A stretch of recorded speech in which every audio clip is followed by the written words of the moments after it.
it, then stick your head out and yell, I'm as mad as hell, and I'm not gonna take this anymore!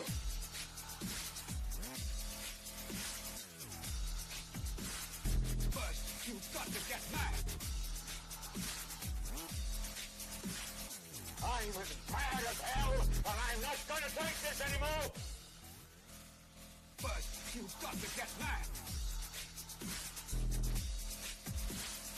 I'm as mad as hell, and I'm not gonna take this anymore!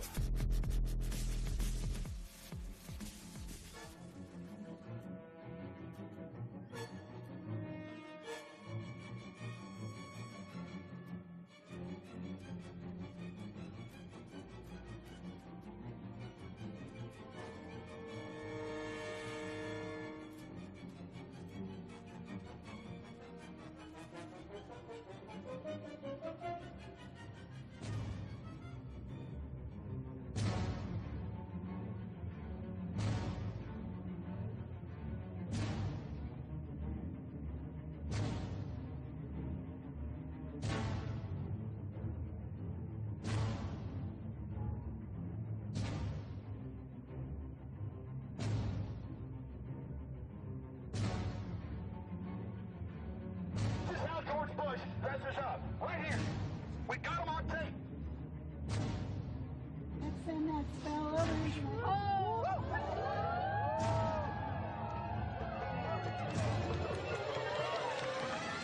Sir, everything. I don't owe you this comment. I know. I appreciate it. This is what's called ambush journalism, and I disrespect you for that as well. So thank you ever and goodbye. been in the ritual? It's none of your damn business. Oh. That's right.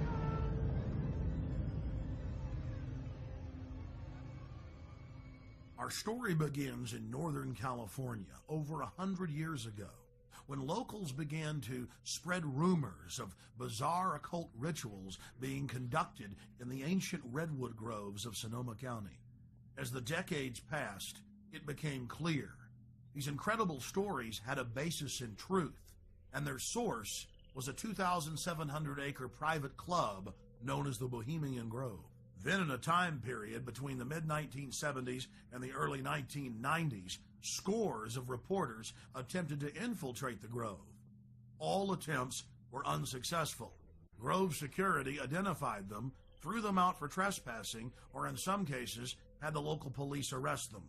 To many it seemed the Grove's secrets would never become public. All of that changed on July 15th, 2000, when we ripped aside the veil of secrecy and were successfully able to penetrate the Bohemian Grove on their high holy day and videotape the cremation of care ritual.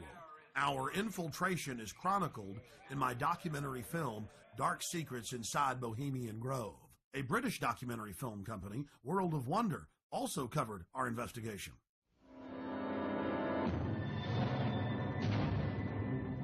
In the weeks that followed, Alex streamed his footage on his website and released it as a sell-through video. Everywhere I looked, the internet was aflame with news of the daring raid. As the news spread across the planet that the Bohemian Grove had been blown wide open and that their secrets were public, the people were amazed. They were amazed to learn that many U.S. presidents and British prime ministers, German chancellors, the Hollywood elite, the heads of business and academia, Federal Reserve chairmen were traveling to the Grove each year, and that presidents had been going there since the turn of the last century in 1900. They were shocked by each new revelation of ritualistic depravity. This film is about what we've learned in the 5 years since we infiltrated the Grove.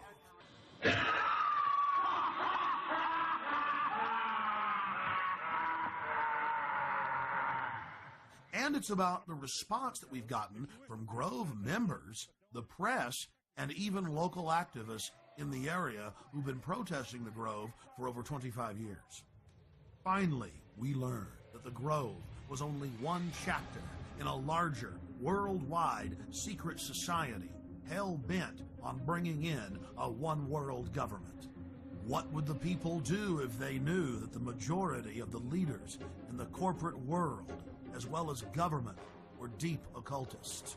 Before the year 2000 and our successful penetration of the Grove, the mainstream media denied that rituals were indeed taking place there and said that elite from all over the world were simply meeting in secret to have a good time. After the footage we had shot of the cremation of care ritual aired first in England and then in the United States on national TV, the mainstream media changed their tune. The San Francisco Chronicle had previously refused to report on the Grove. After our infiltration, they wrote as many as 5 articles a year detailing the bizarre activities that were taking place inside the Grove, including the fact that top presidential advisor Karl Rove had tapped Arnold Schwarzenegger inside the Grove to run for governor on California's recall ballot. Even the vaunted New York Times reported on the Bohemian Grove, but attacked us for sneaking in. The New York Post was one of many national publications to report on all of the homosexual activities going on at the Grove. The Post reported in its page 6 gossip column that Chad Savage, gay porno star, was, quote, servicing the moguls at the Grove. But a disturbing theme ran through the body of the reportage. Okay, it's true. The elite meet behind closed doors, and there's gay porn stars and gay prostitutes being shipped in like beluga caviar. What's the big deal? Let's just let them have their privacy. And so they have lakeside chats calling for world government. Really, they're not bad people. The people we should watch are those that are exposing it. They're really dangerous weirdos. Of all the hit pieces that we've been victims of, the worst was conducted on national television by Brian Lamb, the director of C-SPAN, and some shifty-eyed professor they dug up, who appeared to be flashing Masonic hand signs, while he tried to eviscerate our character by implying that there wasn't even a ritual at all. Why, Alex Jones claims they do this ritual. Meanwhile, the Bohemian Grove has gone public to the newspapers, admitting they conduct rituals. Overnight, they had a gentleman on by the name of Alex Jones, who has a talk show in Texas, I think, and it's heard in communities around the United States. And he was talking about the Bohemian Grove Club, as if that's where it all happens. That's where all the decisions are made. There are thousands of people go there, and there's some kind of a ceremony surrounding an owl and all that. Have you followed this at all? Yes, I have, even though the show is on past my bedtime. But Alex Jones has been talking about this for quite a while. The Bohemian Grove, of course, is a privately owned redwood grove up in Sonoma County, north of San Francisco, where every summer there is a get-together of the wealthy and well-placed, all male, who get together for general cavorting, socializing, lectures, symposia, and so on, in an atmosphere that is completely removed from public scrutiny. Alex Jones and some others have suggested for a long time that there are all sorts of nefarious rituals that go on, human sacrifices that were being committed by the elite who attend these gatherings. A lot of things people feel are organized behind the scenes with the Bilderbergers, the Trilateral Commission, the Council on Foreign Relations, the Masons. You can keep going down the list, and the Illuminati, One World Government, New World Order, Skull and Bones. You've got more information on that than I do, so call us at the top of the hour and talk to our guest about that, and we'll try to sort it out. Define Illuminati. The Illuminati were a small quasi-Masonic group founded in Central Europe in 1776. There was a surprising development in the summer of 2005. A Bohemian Grove employee decided to videotape some of the activities in the Grove and to give us the footage. The footage you're seeing was shot on a tiny digital camera, so the quality isn't the best, but the images are powerful. The individual that gave us this footage asked that we not release their name. Our source was able to confirm what we had seen in internal Bohemian Grove documents and annals, that the elite of the elite attend the Grove. Our source personally saw New Mexico Governor Bill Richardson in attendance. Supreme Court Justice Clarence Thomas, the famous newsman Walter Cronkite, and countless other luminaries. Without giving away the identity of our source, we can tell you this. The most elite encampment within the Grove is Mandalay. Other members of the Grove were not even allowed to approach within 100 yards of this compound, swarming with Secret Service, valets, private French cooks, and private security men.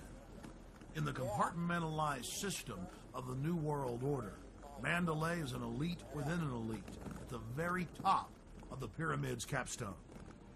Things have changed in the last few years at the all-male encampment. Since its founding in 1872, no females have been allowed in. But under pressure, they've allowed women some jobs in parking cars and in the kitchens in special cloistered areas. Our source is male. We'll call him Kyle. He reported to us that it was a constant irritant inside the Grove, being asked by old men if he, quote, slept around and wanted to have some fun. During one of the festival's revelries, known as Gypsy Jazz, they paused to thank the author of the music. They talk about what a wonderful jazz player he was, but that sometimes he did hang around with women, and the crowd boos with disgust. He disappeared from time to time, often with women.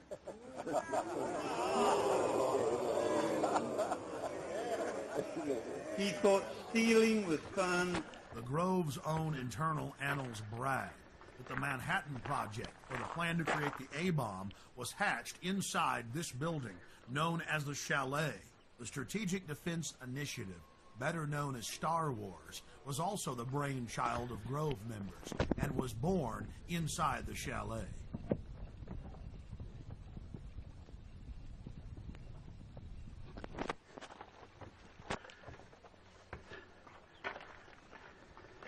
At the height of the Cold War, top Soviet dignitaries traveled to the Bohemian Grove for secret meetings with the heads of the U.S. government as well as corporate leaders.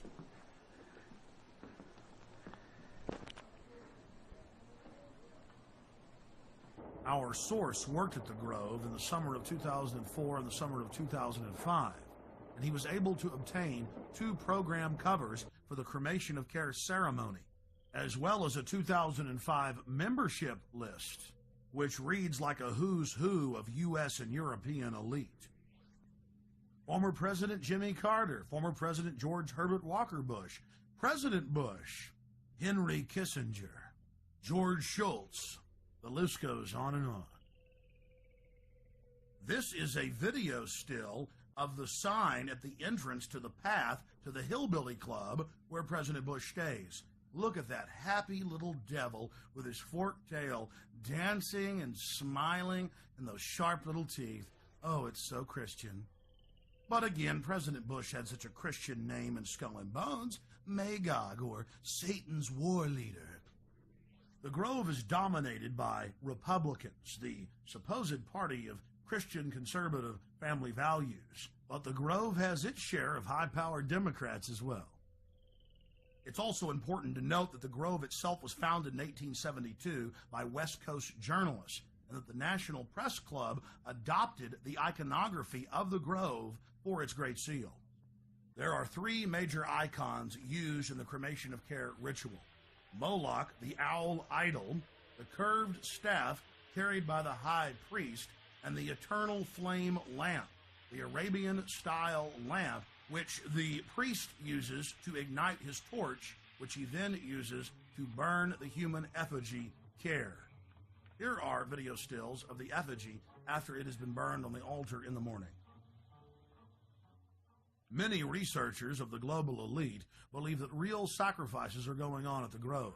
When I filmed the ceremony in 2000, I saw no evidence of this. It looked like an effigy, and the Druid priests were easily able to pick it up and take it up the steps to the platform. Our inside source informs us that there are actually 4 effigies used in the ceremony. One brought in on the back of the wagon, another that's used behind the trees, another that's brought across by the Grim Reaper to the steps of the idol, and still another effigy that is placed on a black altar before Moloch, the demon god, and burned. And this is the first and only time that video has ever been shot inside of the owl idol.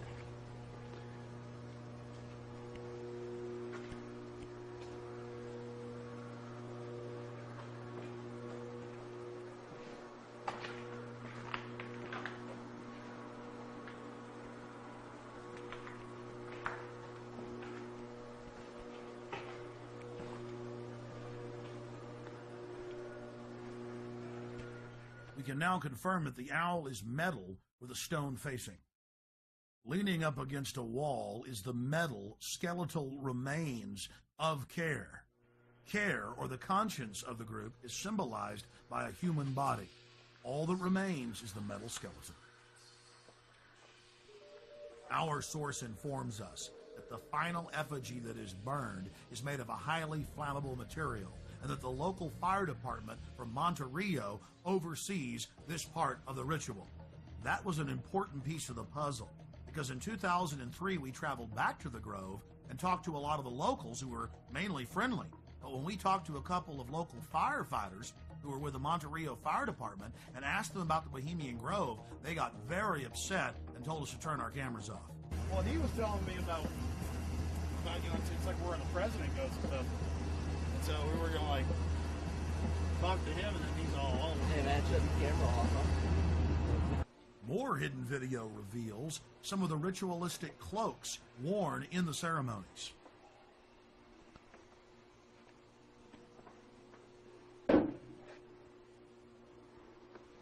Here are some more stills inside the Grove. Our social lives, going to the football game or the PTA, a little bit different than your average world leader or corporation chief. No, in their spare time, they worship Moloch and do mock human sacrifices. We just need to get used to that and accept them as our leaders. Think about it. If your neighbor was engaging in mock human sacrifices to Moloch, the demon idol that was worshipped all over the Mediterranean and the Middle East, would you let that neighbor walk your dog or house sit, or how about babysit your children, or be in control of the nuclear launch codes? Well, let me give you a revelation. They are in control of the national deficit, of Congress, of your bank account, of your local police department, and they see you as cattle, as their slaves. Some of the criticism we received came from an unexpected source.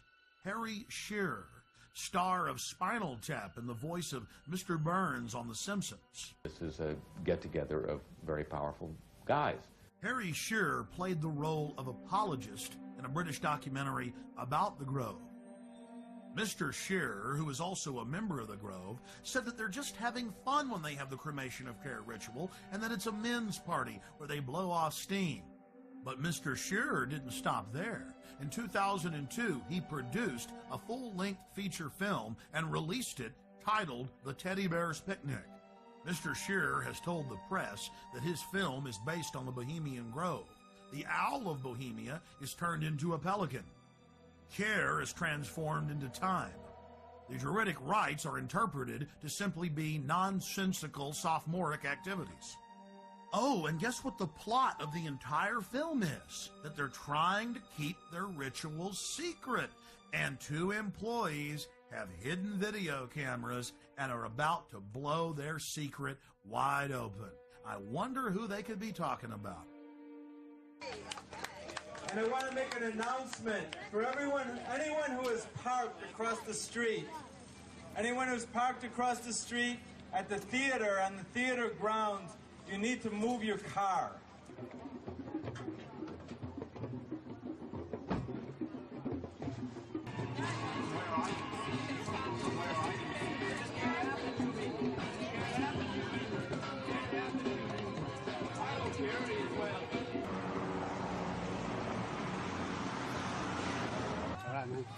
Hey, hey, ho, ho, this rich man's camp has got to go. Hey, hey, ho, ho, this rich man's camp has got to go. Hey, hey, this rich man's camp has got to go. Hey, hey, this rich man's camp has got to go. Hey, hey, this...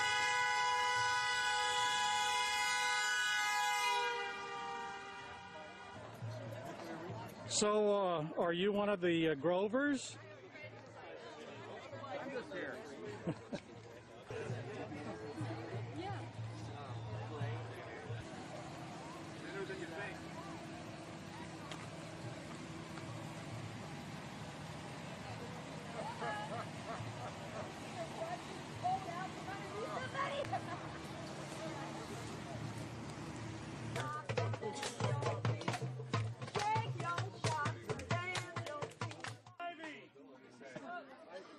One of the strangest chapters in the unfolding Bohemian Grove soap opera was the fact that local protesters were angry at us bringing up the occult activities in the Grove.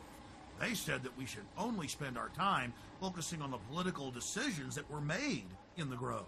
I think it's bad enough to just stick with what they're doing to the Globe. Local peace activist Mary Moore had been protesting the Grove for more than 2 decades. When Mary saw our documentary and heard our take on what we witnessed inside, she went unglued, calling us all sorts of names. We were wacko for thinking these rituals were strange. Why were we reporting on that? For the 2001 protest, the year after we snuck in, Mary turned over control of the organization to other local groups, but she was in attendance. We then caught footage of the local leaders of the protest group actually carrying out their own counter rituals in some type of bizarre white magic versus black magic war. They even had the old-fashioned witch's pot. I was wondering where the brooms were. They conjured spirits, brought them into the circle, concentrated their power together, and then sent the spell in against the Grovers.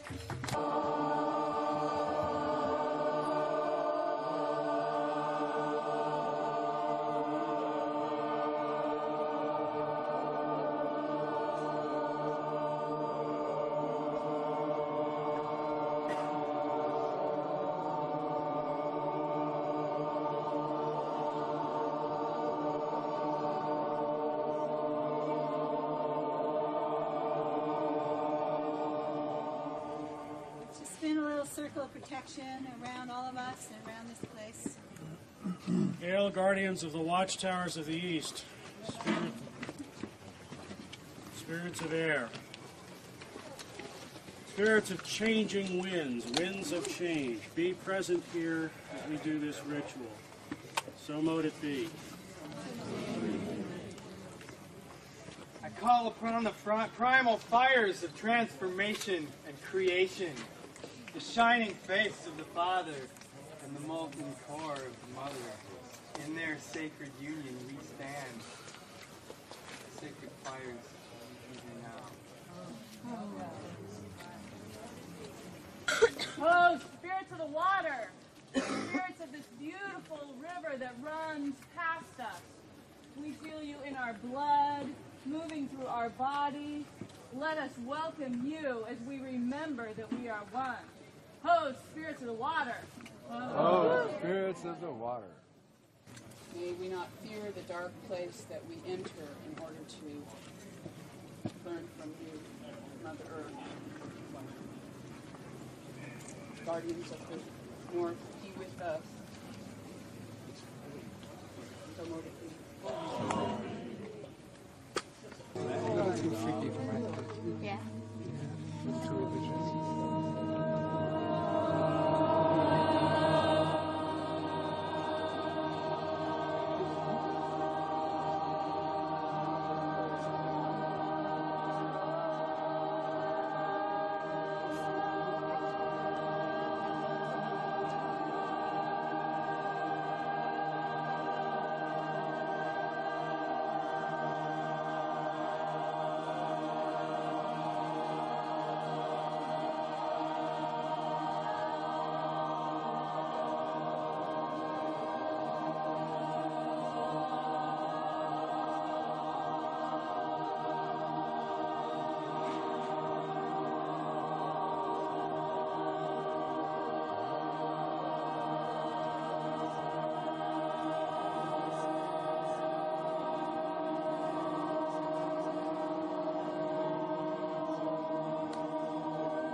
This went on for literally hour after hour after hour.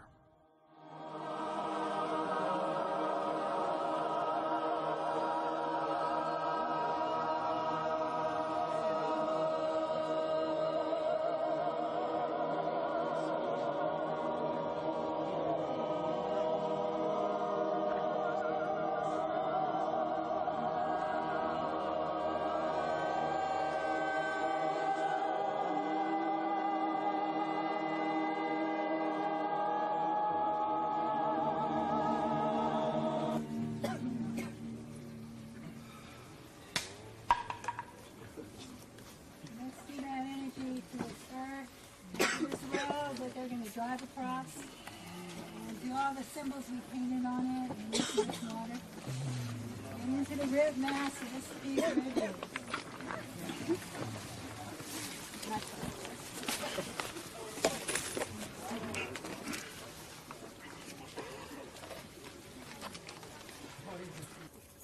There's a little spell that we've been working since the election. You mean the appointment? That's right. Maybe you'll say it after me. It goes like this. Let power and resources flow. Let power and resources flow. To those who will use them.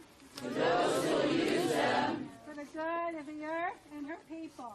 For the good of the earth and her people. And be withdrawn from those who won't.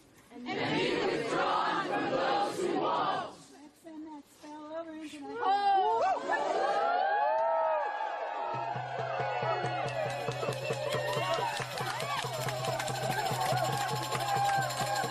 Then a veteran warlock asked one of the spirits to stay and give Grove members a welcome as they drove in their luxury automobiles. Winds of change, spirits of the air, powers of the east. We have felt your presence here and would like for you to stick around and give a warm welcome to the folks who are coming here. But go if you must, and please stay if you will. Hail and farewell. Hail and farewell. She changes everything she touches, and everything she touches changes. She changes everything she touches, and everything she touches changes. She changes everything she touches, and everything she touches changes. Does it feel good to get loaded on the slave ships? Giggling happily. Face scanning cameras going up. You don't speak out against that. In that cauldron is water from sacred places and from political actions all around the world. There's water there from Seattle and from Quebec City. And Charlottesville and other places people know of. The birthplace of Quetzalcoatl and Amatlan. And I'm going to take some of it actually tomorrow to Genoa, to the protest there against the G8, and we're going to do some kind of cauldron ritual in the midst of it, which will be interesting.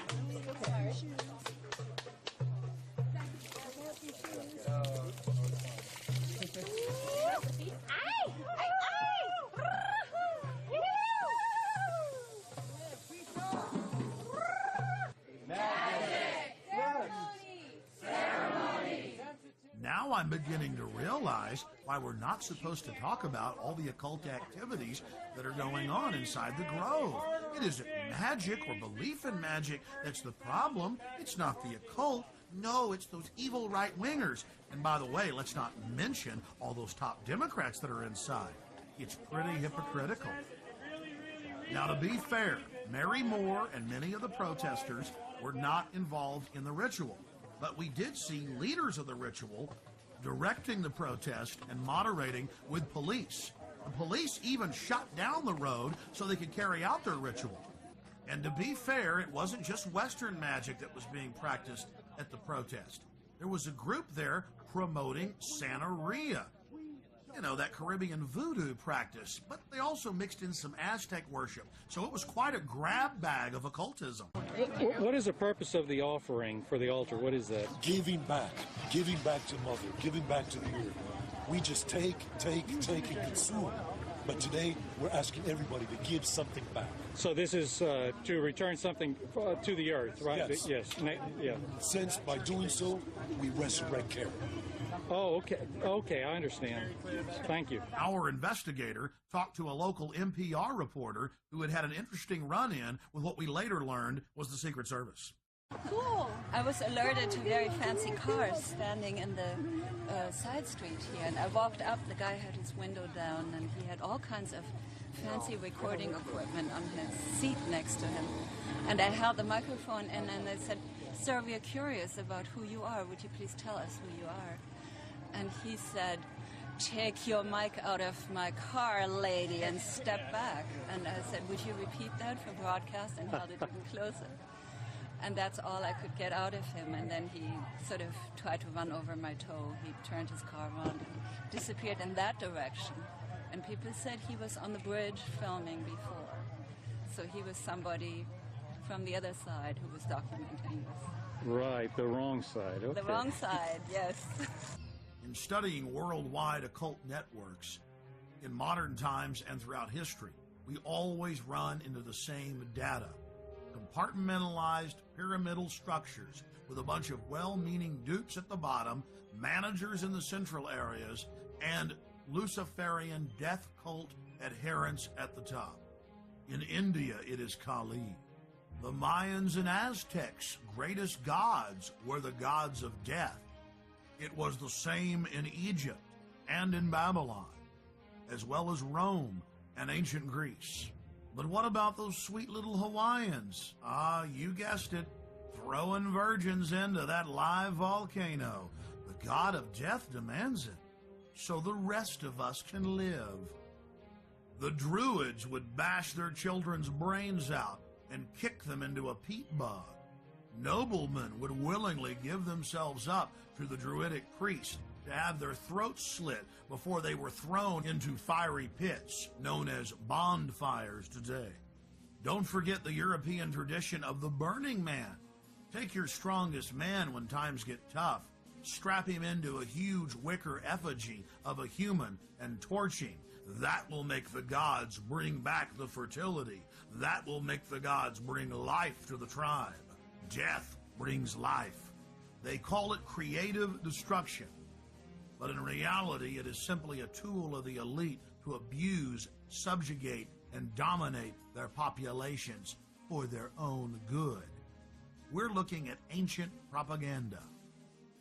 In the fall of 2004, while in New York to cover the Republican National Convention, we ran into David Gergen, the Karl Rove of 4 presidential administrations.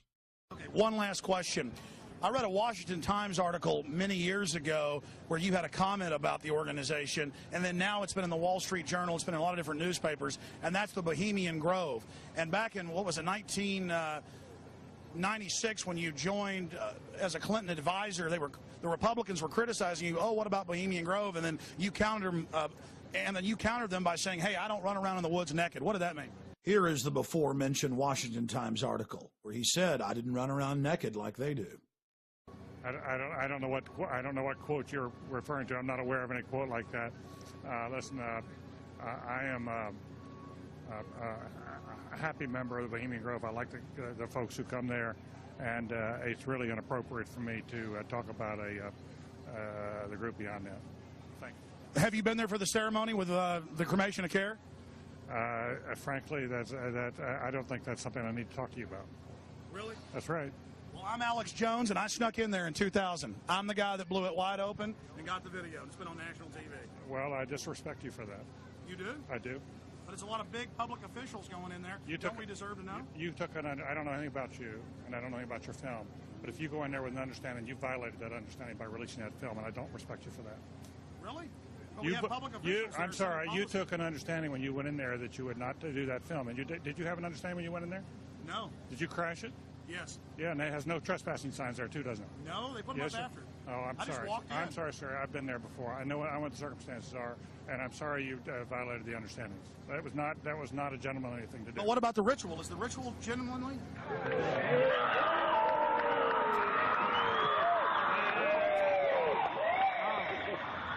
Sir, everything. I don't owe you this comment. I know. I appreciate it. This is what's called ambush journalism, and I disrespect you for that as well. So thank you ever and goodbye. been in the ritual? It's none of your damn business. Oh. Right. Listen. You go around and make understandings with people and violate them. You ambush people on the streets, and that's inappropriate form of journalism. If you wish to practice that, that's fine, but don't ask others to respect you for it. If you want to, you can do. You're a free American, like anything you want. If you want to be uncivil and rude and ungentlemanly, that's up to you. But don't expect the rest of us to say, "Oh well, you're there, Mr. Gergen." I'm sorry, nobody sets policy in there. We try to be gentlemen, and obviously, you don't belong there. Weaving spiders come out here. Yeah, that is a three-pointer. Woo! Look how strangely he behaved when we brought it up. Why is he acting so secretive? And why did he get so angry when he discovered that we'd snuck in? You see, they take it very, very seriously. This is one of the hallmarks of the occult and secret societies. The word occult means secret. Secrecy is part of their religion. They revel in it. And when it's violated, they become extremely angry. How widespread is the occult? The answer is extremely widespread. Occultism in our society, and particularly in our government, at the highest levels of corporate America, is rampant. It is a well-publicized fact that the Reagans had every aspect of their lives governed by their astrologer. Imagine having your life controlled down to the exact minute that you give a speech by astrology, an ancient occult system that believed that the earth was the center of the universe. Eleanor Roosevelt admitted that she performed seances and tried to raise the dead at the White House. 60 years later, Hillary Clinton had her own seances attempting to contact Eleanor Roosevelt. Prime Minister Tony Blair and his wife practice the occult every morning. Tony Blair draws a circle and then conjures the spirit that he calls the light. He channels it and makes decisions according to what the spirit tells him. The Blairs' admitted occult activities are legion, and so was Adolf Hitler's well-known obsession with dark mysticism. Adolf Hitler belonged to the pre-Nazi death cult, the Thule Society, as well as the Thule Society. Both groups trace their lineage back to the Order of Death, founded in 1776 in Ingolstadt University in Bavaria, Germany. Then, of course, it spread to the U.S. with the founding of Skull and Bones. You were both in Skull and Bones, the secret society. It's so secret we can't talk about it. What does that mean for America? The conspiracy theorists are going to go I'm on. sure they are. I don't know. I haven't seen the web. Number 322? First of all, he's not the nominee. And, look, I look forward... Are you prepared to lose? No, I'm not going to lose. You both were members of Skull and Bones, a secret society at Yale. What does that tell us? Not much, because it's a secret. Is there a secret handshake? Is there a secret code? I wish there were something secret I could manifest. 322, a secret number? There are all kinds of secrets, Tim, but one thing is not a secret. I disagree with this president's direction.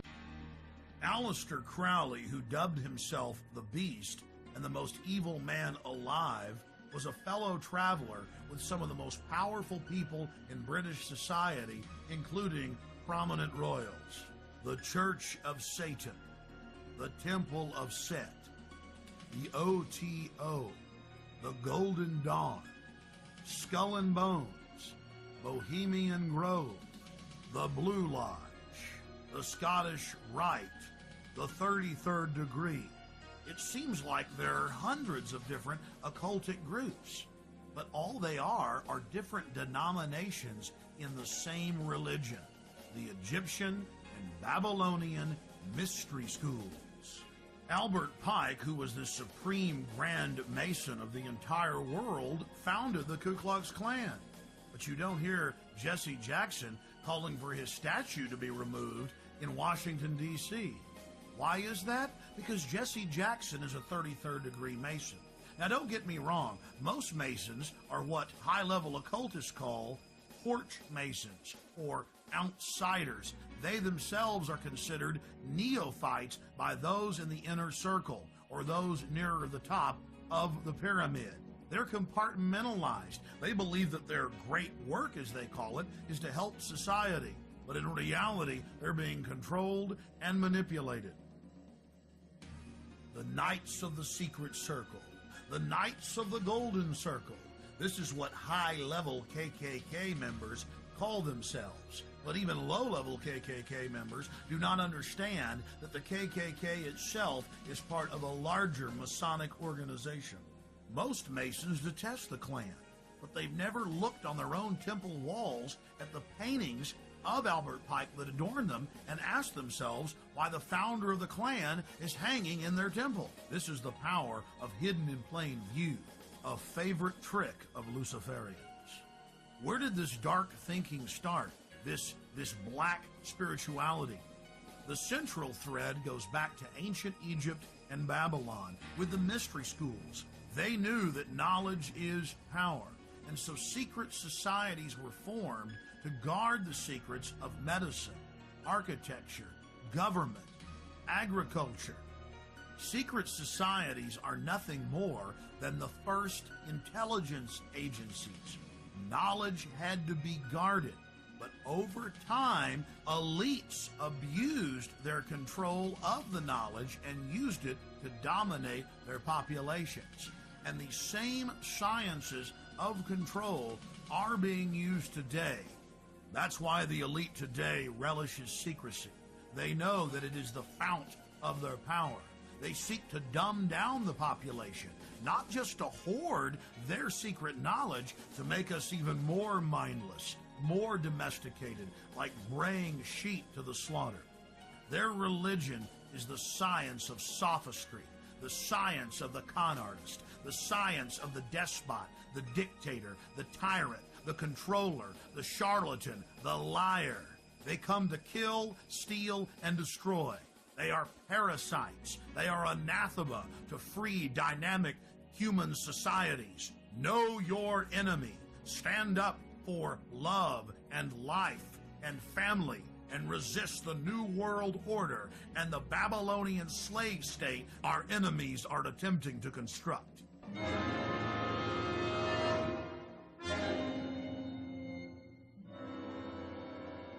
I want to tell everybody out in TV land how they can come to the Grove, where their elected leaders, along with the big bankers and the heads of media, meet, along with some European royalty, every year to decide how to run the country.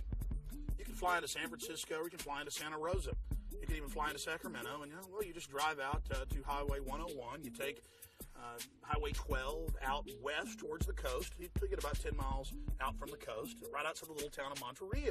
And the town of Monterey, off the main drag, you'll take the Bohemian Avenue.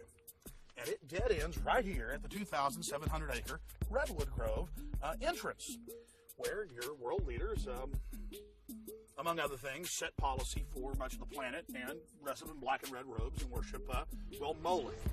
To purchase additional copies of this film, or to see dozens of other films and important books, be sure and visit Infowars.com or PrisonPlanet.com. Or to order, simply call toll-free 1-888-253-3139.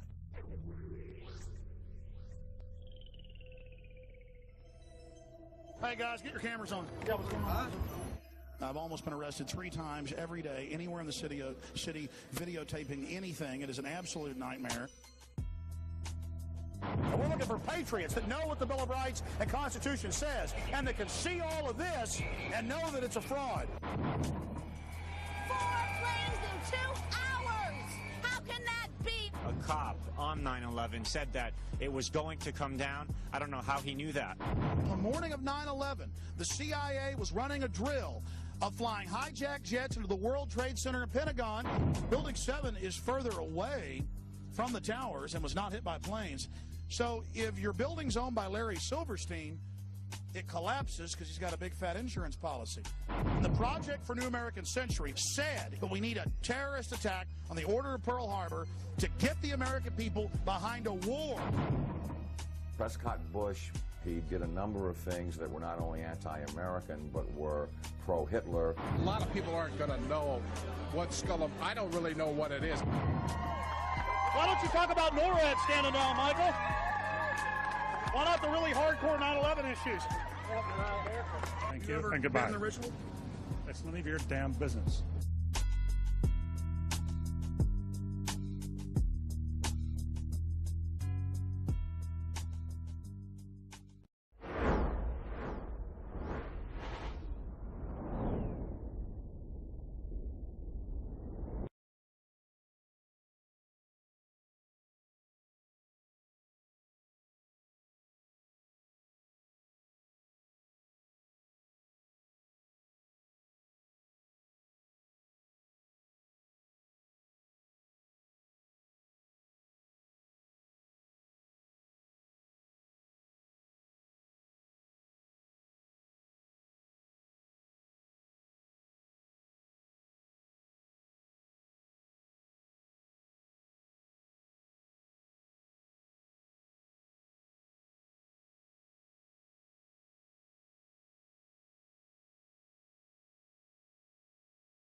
To preserve our independence, we must not let our rulers load us with perpetual debt.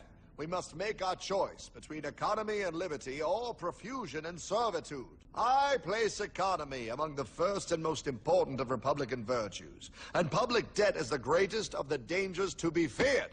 It is incumbent on every generation to pay its own debts as it goes. If the American people ever allow private banks to control the issue of their money, first by inflation and then by deflation, the banks and corporations that will grow up around them will deprive the people of their property until their children will wake up homeless on the very continent their fathers conquered. For we are opposed around the world by a monolithic and ruthless conspiracy that relies primarily on covert means for expanding its sphere of influence.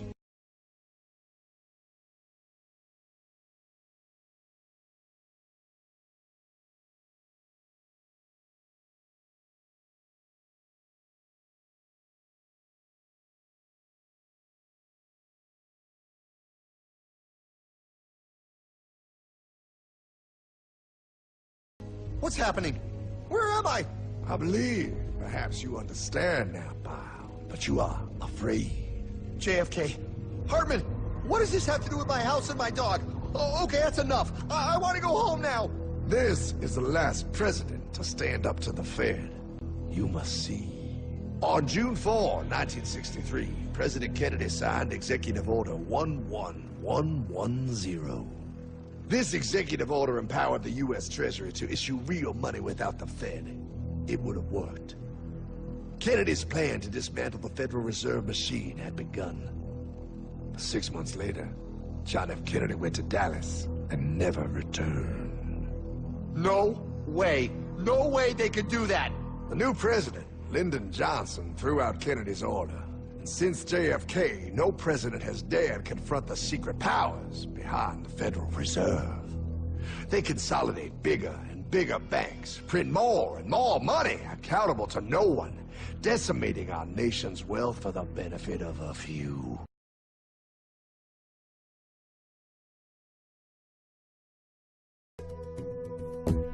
In 1945, the Bretton Woods Agreement established the dollar as the world reserve currency, which meant that international commodities were priced in dollars. The agreement, which gave the United States a distinct financial advantage, was made under the condition that those dollars would remain redeemable for gold at a consistent rate of $35 per ounce. The United States promised not to print very much money, but this was on the honor system, because the Federal Reserve refused to allow any audits or supervision of its printing presses. In the years leading up to 1970, expenditures in the Vietnam War made it clear to many countries that the U.S. was printing far more money than it had in gold. And in response, they began to ask for their gold back. This, of course, set off a rapid decline in the value of the dollar. The situation climaxed in 1971 when France attempted to withdraw its gold and Nixon refused. On August 15th, he made the following announcement. I have directed the Secretary of the Treasury to take the action necessary to defend the dollar against the speculators. I have directed Secretary Connally to suspend temporarily the convertibility of the dollar into gold or other reserve assets, except in amounts and conditions determined to be in the interest of monetary stability and in the best interest of the United States. This was obviously not a temporary suspension, as he claimed, but rather a permanent default. And for the rest of the world who had entrusted the United States with their gold, it was outright theft. In 1973, President Nixon asked King Faisal of Saudi Arabia to accept only U.S. dollars as payment for oil and to invest any excess profits in U.S. Treasury bonds, notes, and bills. In return, Nixon offered military protection for Saudi oil fields. The same offer was extended to each of the world's key oil-producing countries, and by 1975, every member of OPEC had agreed to only sell their oil in U.S. dollars. The act of moving the dollar off of gold and tying it to foreign oil instantly forced every oil-importing country in the world to start maintaining a constant supply of Federal Reserve paper. And in order to get that paper, they would have to send real physical goods to America. This was the birth of the petrodollar. Paper went out, everything America needed came in, and the United States got very, very rich as a result. It was the largest financial con in recorded history.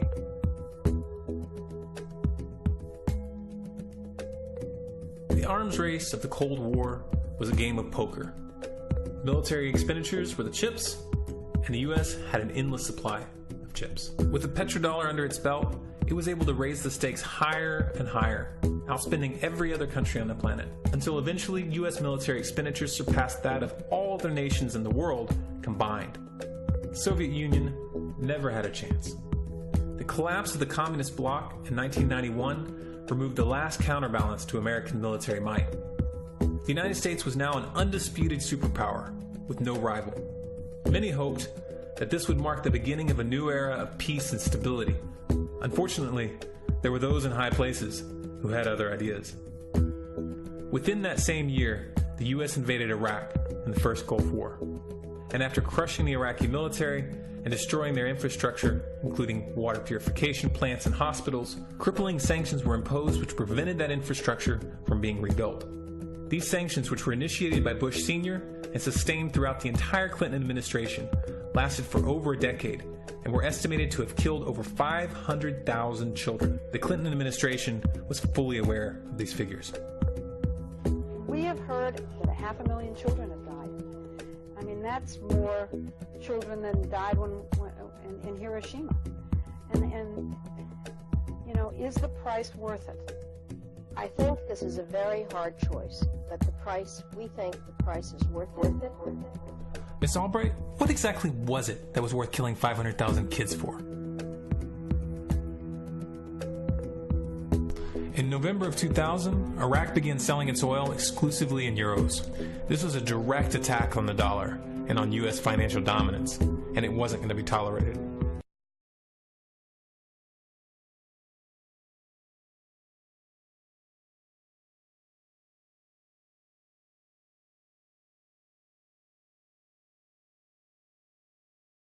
In response, the U.S. government, with the assistance of the mainstream media, began to build up a massive propaganda campaign claiming that Iraq had weapons of mass destruction and was planning to use them. In 2003, the U.S. invaded, and once they had control of the country, oil sales were immediately switched back to dollars. This is particularly notable due to the fact that switching back to the dollar meant a 15 to 20% loss in revenue due to the euro's higher value. It doesn't make any sense at all unless you take the petrodollar into account.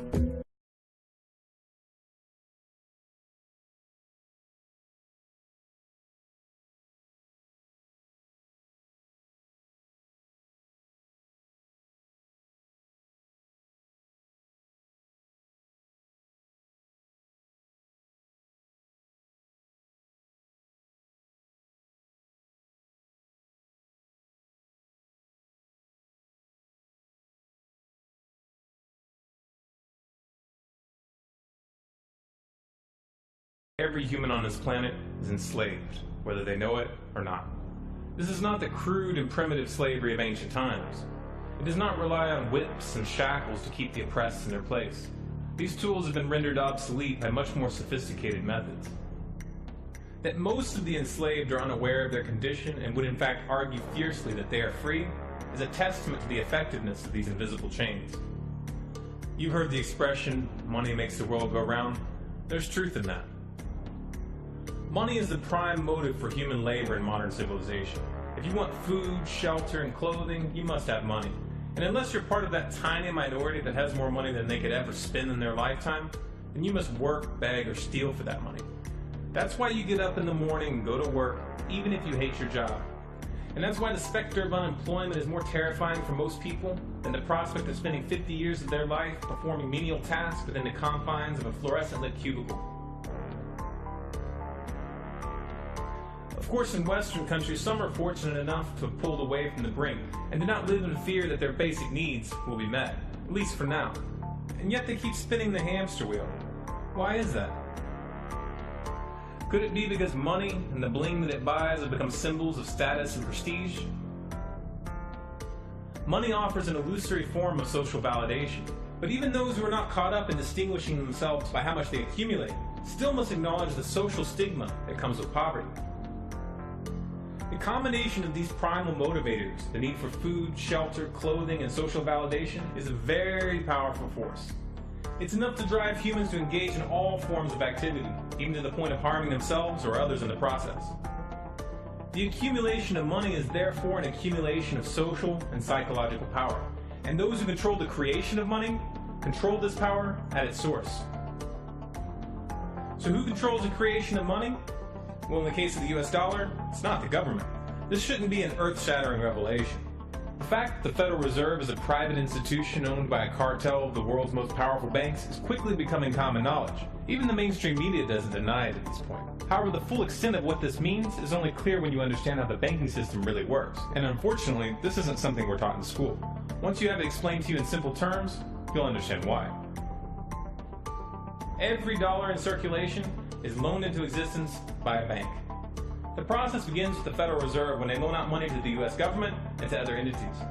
You've probably heard this talked about before, especially in regards to the interest rate on those loans, which the Federal Reserve raises and lowers depending on the economic conditions. But what's never talked about in the mainstream is the fact that the Fed isn't actually loaning out money that they have. They are merely typing those dollars into existence on a computer. You may be inclined to believe that this money is based on some physical backing like gold, but you would be mistaken. The Federal Reserve hasn't owned any gold since the 1930s. The Federal Reserve does not own any gold at all. We have not owned gold since 1934. So we have not engaged in any gold swaps. When the Federal Reserve loans money to the U.S. government gives the Federal Reserve government bonds in exchange. These bonds are simply written promises to pay back the money that was loaned to them with interest through taxation. So to be clear here, the government is taking out a loan from a bank that is creating that money out of thin air, and they're expecting you, the taxpayer, to cover that loan. The absurdity of this arrangement is even more obvious when you realize that up until 1913, the U.S. government created its own money and had no need for a bank to play the part of a middleman. That new money loaned out by the Federal Reserve enters circulation through the banks, accumulates in the banks, and in the end, the banks end up holding all the cards. Not necessarily for the reasons you may imagine. Contrary to popular belief, the majority of money in circulation isn't actually created by the Federal Reserve, but rather by the ordinary banks that businesses and individuals use for their checking, savings, and mortgages. How is this possible? Well, like the Federal Reserve, ordinary banks are allowed to loan out money that they don't have. There are, of course, restrictions. Banks are only allowed to loan out 10 times the amount of money that they actually have. So if Wells Fargo has $1,000, they can loan you $10,000, and they expect you to pay back that $10,000 plus interest. This is called fractional reserve banking. 75% of all money in circulation is created in this manner. Now, as bad as this may seem, this is really only the tip of the iceberg. Most banks structure payment plans so that for many years, you're paying almost nothing but interest, and only start paying down the principal gradually. The result of this strategy is that in most cases, you pay far more in interest when you purchase a house than the house itself is worth. So here's the real question. If all money is created through loans, where does the money come from to pay for the interest? Let's say we reset the system to zero, loan $1,000 into existence, and charge 7% interest. We now have a total of $1,000 in the system, but we owe $1,000 plus interest, and that's more. The interest ensures that there's always more debt than money in circulation, because the money to pay the interest doesn't exist. Never has, never will. This would be obvious if there was only one loan being issued to one person in this manner, but when performed on a global scale, the reality is hidden and is transformed into a game of musical chairs where the person ending up without a seat faces bankruptcy and financial ruin. Because every dollar in existence is tied to a debt, this creates an unseen force that draws those dollars back to the banks, kind of like gravity attracts a physical object to Earth. The catch here is that it's the labor of the people that moves that money. Every hour that you work to pay back a loan or to keep the government from throwing you in jail over income taxes is an hour worked for the banks. The total receipts from personal income taxes just barely covers the interest on the national debt. And even the principal for that debt all ends up back in the hands of the banks. And remember, that bank created that money out of nothing. Once you understand that the money that banks loan out isn't actually an asset, but is in fact a piece of legal fiction, it should be clear that you're working for these banks for free. This is a cleverly disguised form of slavery. If you manage to pay your monthly payments, then you are a successful slave, and you are allowed to keep the material comforts that come with that status. But if for some reason you fail to make those monthly payments, then the bank or the IRS comes to take your house, your car, and anything else you have of value. And if somehow, even with this enormous financial advantage, the banks still get themselves into trouble, you, the taxpayer, will be forced to bail them out. No matter what, the banks win. To say the game is rigged is an understatement.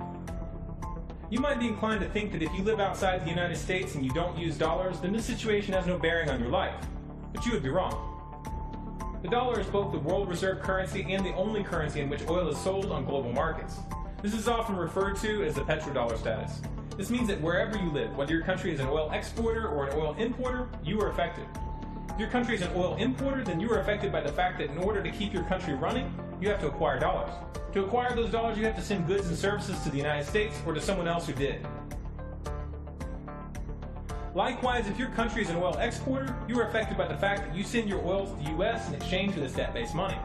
You are exchanging something of real and tangible value for digits on a screen. And if for some reason the leadership of your country grows tired of this arrangement and tries to pull off the dollar, you'll quickly find the United States military at your doorstep ready to open up a can of democracy on you. Iraq learned this the hard way when they switched their oil sales to euros in 2000, and Libya when they tried to organize a gold-based currency for Africa. Debt-based money is a masterpiece of social engineering, the ultimate tool of the ruling elite. Yet in reality, the whole thing is nothing more than a construct of belief. Our chains are the chains of the mind, and the path to freedom must also begin in the mind. If we want a better future for our children and grandchildren, then we must work right now to reach a critical mass of awakening. There's a chart I saw recently that I can't get out of my head. A Harvard business professor and economist asked more than 5,000 Americans how they thought wealth was distributed in the United States. This is what they said they thought it was. Dividing the country into 5 rough groups of the top, bottom, and middle 3 20% groups, they asked people how they thought the wealth in this country was divided. Then he asked them what they thought was the ideal distribution. And 92%, that's at least 9 out of 10 of them, said it should be more like this. In other words, more equitable than they think it is. Now that fact is telling, admittedly, the notion that most Americans know that the system is already skewed unfairly. But what's most interesting to me is the reality compared to our perception. The ideal is as far removed from our perception of reality as the actual distribution is from what we think exists in this country. So ignore the ideal for a moment. Here's what we think it is again. And here is the actual distribution. Shockingly skewed. Not only do the bottom 20% and the next 20%, the bottom 40% of Americans barely have any of the wealth. I mean, it's hard to even see them on the chart. But the top 1% has more of the country's wealth than 9 out of 10 Americans believe the entire top 20% should have. Mind-blowing. But let's look at it another way, because I find this chart kind of difficult to wrap my head around. Instead, let's reduce the 311 million Americans to just a representative 100 people. Make it simple. Here they are: teachers, coaches, firefighters, construction workers, engineers, doctors, lawyers, some investment bankers, a CEO, maybe a celebrity or two. Now let's line them up according to their wealth. Poorest people on the left, wealthiest on the right, just a steady row of folks based on their net worth. We'll color code them like we did before based on which 20% quintile they fall into. Now, let's reduce the total wealth of the United States, which was roughly $54 trillion in 2009, to this symbolic pile of cash. And let's distribute it among our 100 Americans. Well, here's socialism, all the wealth of the country distributed equally. We all know that won't work. We need to encourage people to work and work hard to achieve that good old American dream and keep our country moving forward.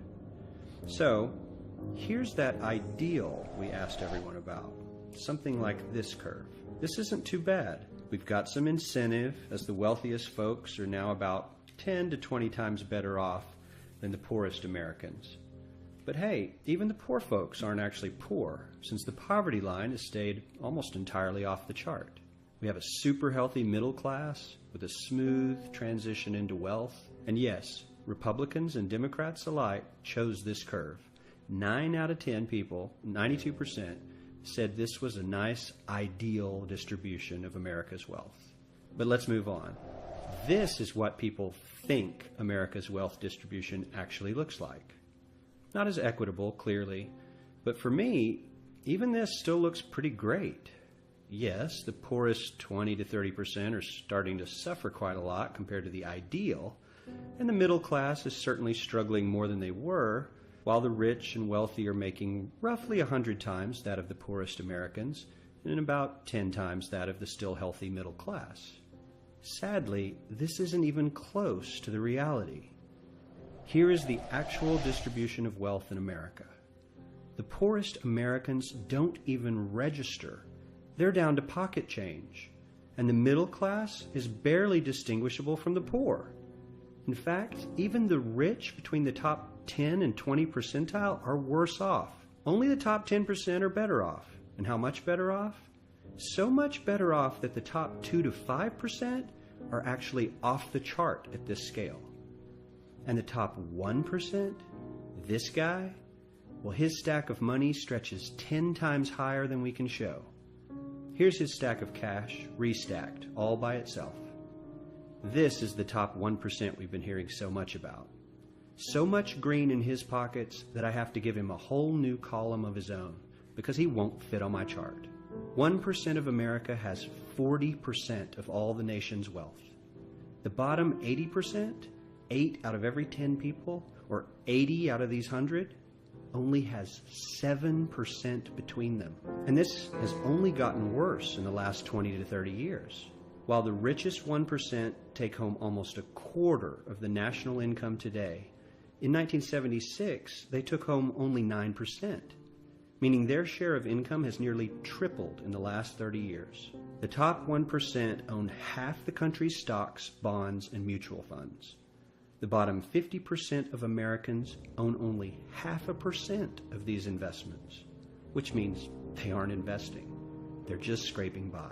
I'm sure many of these wealthy people have worked very hard for their money, but do you really believe that the CEO is working 380 times harder than his average employee? Not his lowest paid employee, not the janitor, but the average earner in his company.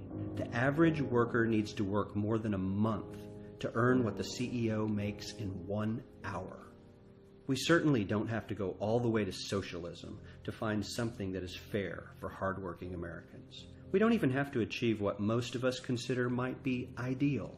All we need to do is wake up and realize that the reality in this country is not at all what we think it is.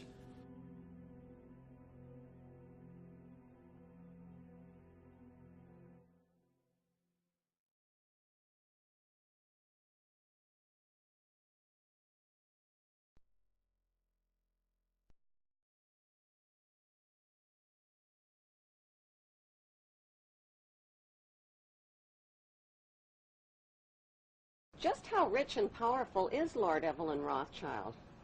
Historically, the Rothschild family wealth was hidden in underground vaults. The Rothschild secret financial records were never audited and never accounted for. Their family commissioned biographies give the illusion that their family fortune has dwindled, but researchers estimate their wealth at close to $500 trillion, more than half the wealth of the entire world. Besides their many castles, palace mansions, wineries, racehorses, and exotic resorts, the Rothschilds bought Reuters in the 1800s. Reuters then bought the Associated Press, which selects and delivers the same news stories to the entire world, day after day. They have controlling interest in 3 major television networks and easily avoid media attention since they own it. They also fix the world price of gold on a daily basis and profit from its ups and downs. Over the centuries, the Rothschilds have amassed trillions of dollars worth of gold bullion in their subterranean vaults and have cornered the world's gold supply. They own controlling interest in the world's largest oil company, Royal Dutch Shell. They operate phony charities and offshore banking services where the wealth of the black nobility and the Vatican is hidden in secret accounts at Rothschild Swiss banks, trusts, and holding companies. Although Evelyn Rothschild looks like a harmless gray-haired old man, make no mistake about it, Rothschild and his ancestors have handpicked presidents, crashed stock markets, bankrupted nations, orchestrated wars, and sponsored the mass murder and impoverishment of millions.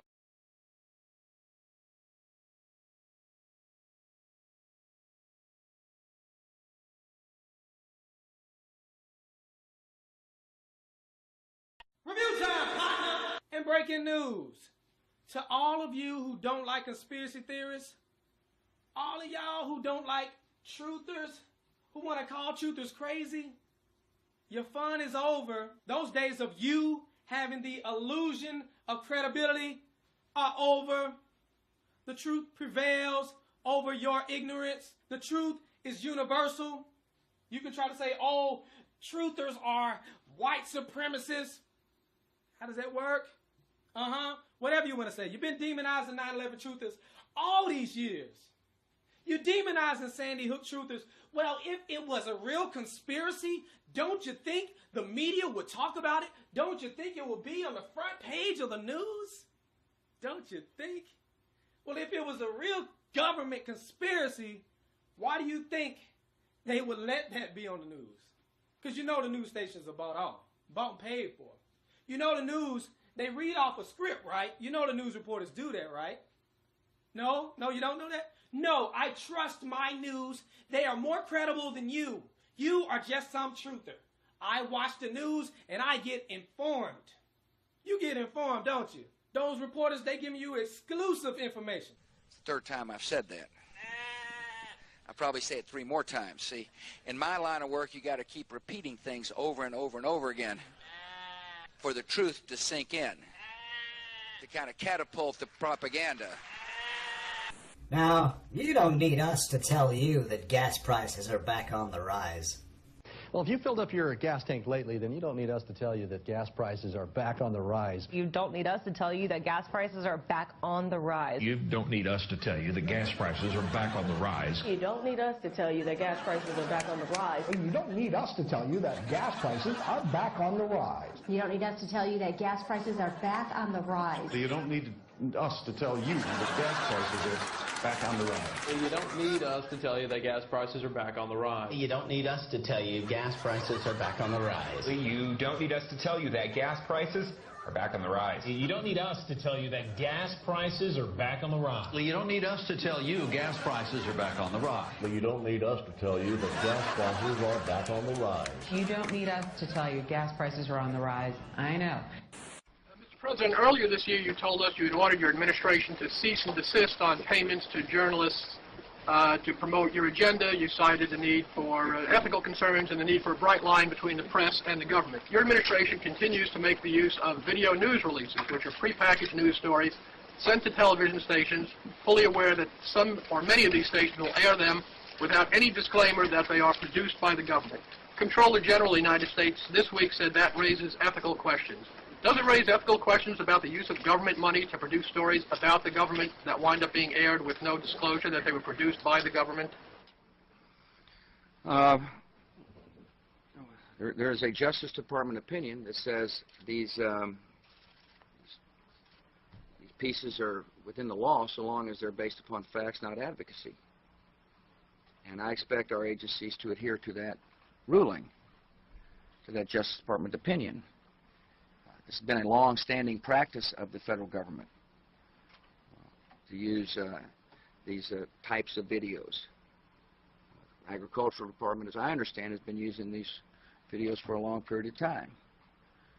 The Defense Department, other departments have been doing so. It's important that they be based upon the guidelines set out by the Justice Department. Now, I think it'd be helpful if local stations then disclose to their viewers if that's, that this was based upon a factual report and they chose to use it. But evidently, in some cases, that's not the case. So anyway. To guarantee that's happening by including that language in the prepackaged report. Yeah, I don't, oh, you mean a disclosure? I'm George W. Bush, and I. Well, some way to make sure it couldn't air without the disclosure that you believe is so vital.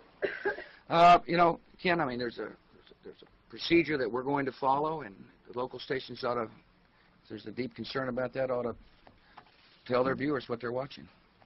Conan O'Brien may be about to push the envelope on late-night television. Conan O'Brien may be about to push the envelope on late-night television. Conan O'Brien may be able to push the envelope on late-night television. Conan O'Brien may be about to push the envelope on late-night television. Conan O'Brien may be about to push the envelope on late-night television. Conan O'Brien may be about to push the envelope on his late-night television. Conan O'Brien may be about to push the envelope on late-night television. Conan O'Brien may be about to push the envelope on late-night television. Conan O'Brien may be about to push the envelope on late-night TV. Conan O'Brien may be about to push the envelope on late-night television. For these anchors to ask no questions, do no fact-checking, and hold no differing interpretation of the news they're delivering is not only absurd, it's downright dangerous. Certainly, there were commentators and others, pundits at Fox News that were helpful to the White House. And certainly, yes, certainly we got talking points to those people. Call Sean, call Bill, call whoever. Did you do that as a regular thing? It wasn't necessarily something I was doing, but it was something that we at the White House, yes, were doing and getting them talking points and making sure they knew where we were coming from. So you were giving them talking points. But I would separate the journalists. That's important. Yeah. You were using these commentators as your spokespeople. Well, certainly. I mean, certainly. I think that happens to both ways when people go on other networks as well that are favorable towards the Democrats and so forth. Nobody's ever fed me any crap like that, so I don't know what you're talking about. Well, you're an independent-minded guy. I thank you. Yeah. But aren't you a little embarrassed by the fact that your White House used a television network which is purportedly fair and balanced as your mouthpiece? I think everybody in this town uses people that are going to be helpful to their cause to try to shape the narrative to their advantage. Again, I would separate the journalists because the journalists that I worked with were people just like the rest of the White House press corps who were trying to report the news. You wouldn't use Brit Hume as somebody to sell stuff for, but you'd use the nighttime guys. Yeah, I would separate that out, and certainly, and they'll say that that's because they agree with those views in the White House. Well, they didn't need a script, though, did they? Well, probably not.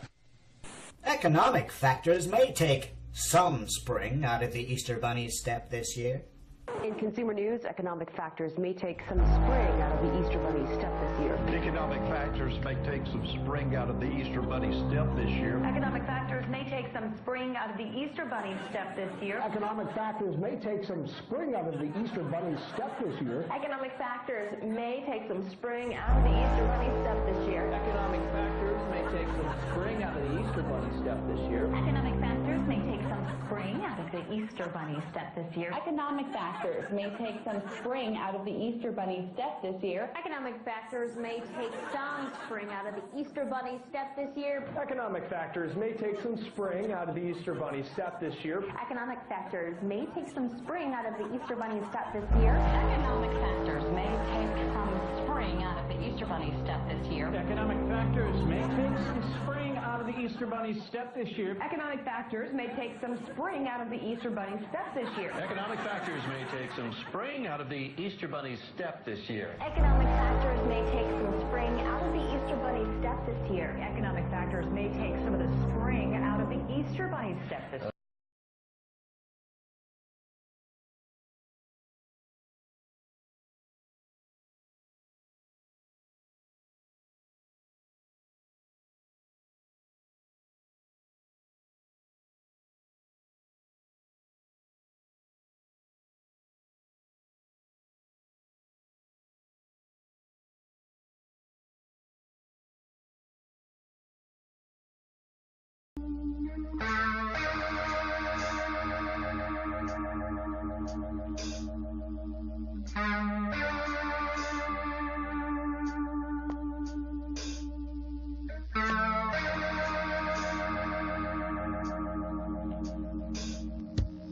Review time, partner. And I am so tired of this deception right here. This is what got you in a chokehold. The left versus the right. Left wing versus right wing. Don't you know the wings are of the same bird? A little corrupt bird, Republican versus Democrat. They got you cheering for teams. They got you in this tribalism mentality. You don't even understand it. They screwing you over. I'm going to show you how it works in this video. Now, you get here John McCain over here talking about, oh, how the government shutdown was bad. Then you get people to agree with him and say, oh, John McCain is actually speaking some sense. He's right. It's the Republicans' fault. The Democrats love this little interview because, you know, it makes the Republicans look bad and gives them a reason to cheer for the blue team. Yeah, you're cheering for the blue team, but you're getting screwed over with this Obamacare. You're going to get McCain saying it was a bad idea to shut down the government because they wanted to repeal Obamacare. And what you going to do? Replace it with Romney Care, the same thing? That's where Obamacare came from, Romney Care. You see what I'm saying? Either way it go, we would have had this same type of health plan. Guess who else had the health plan? Hillary Clinton. You see, these New World Order compliant candidates, they are backed by Wall Street. You don't have a real choice unless you go outside the Republicans and Democrats. This is how they keep screwing you over. Let's get into the video. Thank you, Martha. You know, I've heard a lot of veterans so emotional to the point of tears over this issue. Talk to me about how you think this has been handled by the White House. Well, I think it's been terribly handled by the White House, but let's have a little straight talk, Martha. Straight talk. They wouldn't have had the opportunity to handle it that way if we had not shut down the government on a fool's errand. That's when the Democrats start cheering. Go ahead, get your cheer on. That we were not going to accomplish. The whole premise of shutting down the government was the repeal of Obamacare. Oh. I fought against Obamacare harder than any of the people who wanted to shut down the government. I bet you did. I campaigned all over this country in 2012 saying elect Mitt Romney and we'll repeal and replace Obamacare. But see, that's so dumb. Obamacare is the same thing as Romney Care. See, it's all about getting you to cheer for the team. Check this out right here. Convinced that Republicans will win in November, and we will regain our majorities in both the Senate and the House. Go ahead, Republicans, start cheering.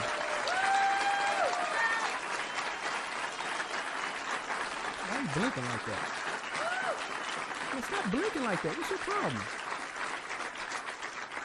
And we will win House seats right here in Arizona. We will lead in Arizona. Let's get to the point. Jeez, this uneventful speech. And when we do, we will stop the out-of-control spending and tax increases and repeal and replace Obamacare. And they cheering. But repeal and replace Obamacare means they're going to put in Romney Care, which is the same doggone thing. Think I'm lying. Think I'm lying. We're going to look at this later. But let me see. Here we go. Governor Romney said this has to be done on a bipartisan basis. This was a bipartisan idea. In fact, it was a Republican idea. Oh. And Governor Romney, at the beginning of this debate, wrote and said what we did in Massachusetts could be a model for the nation. And I agree that the Democratic legislators in Massachusetts might have given some advice to Republicans in Congress about how to cooperate. Listen to them now. But the fact of the matter is, we use the same advisors, and they say it's the same plan. Wow. The same doggone plan. Let's look at this. There are some terrific Republican ideas. Mitt Romney in Massachusetts has initiated mandatory insurance so that everybody has to buy in, but then the government helps out those who can't afford it. Those kinds of bold initiatives, I think the Democrats have to put forward bold as heck. If, in fact, we can credibly claim that we can run the country and not simply criticize on the sidelines. Now, this is key. This is in 2006. You see, he's praising this individual mandate, too. It's funny he's doing that. So either way it go, we would have had this Obamacare, Romney-care plan. But remember, I said Hillary ran on that plan as well. Obama didn't seem to like the individual mandate. That's how he got elected. Well, one of the reasons that made him look good, because he said he wasn't for individual mandate. Let's check it out right here. Didn't represent her properly. They misrepresent her.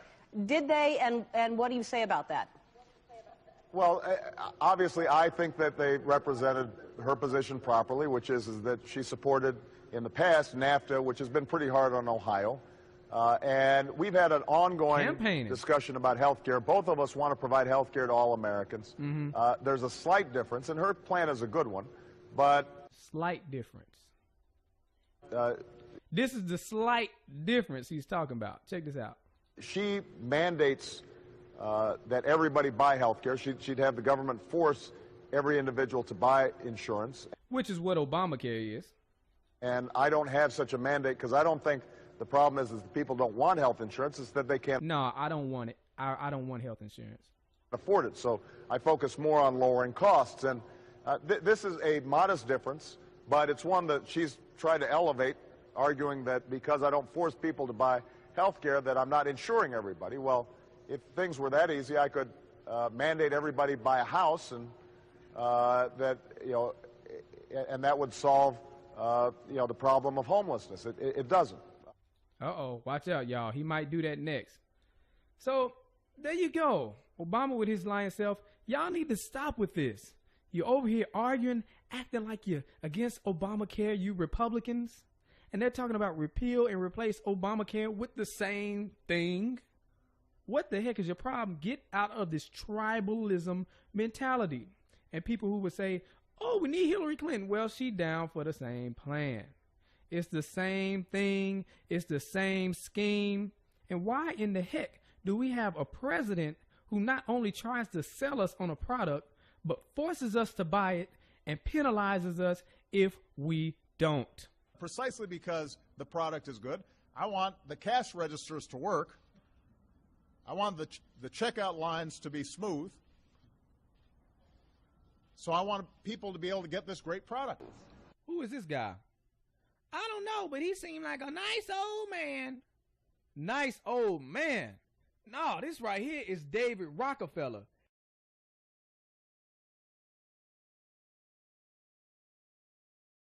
This guy right here, you need to do some research on David Rockefeller. Feel free to do that whenever you get a chance. But people who know about this man right here, they know he is nothing but trouble. Rockefellers, come back. We don't want your New World Order, you know? Leave Chile right now. Leave Chile. You are not... You're killing a lot of people. You're killing a lot of people. Leave here. Leave Chile right now. Leave Chile. Leave Chile. We don't want your world government.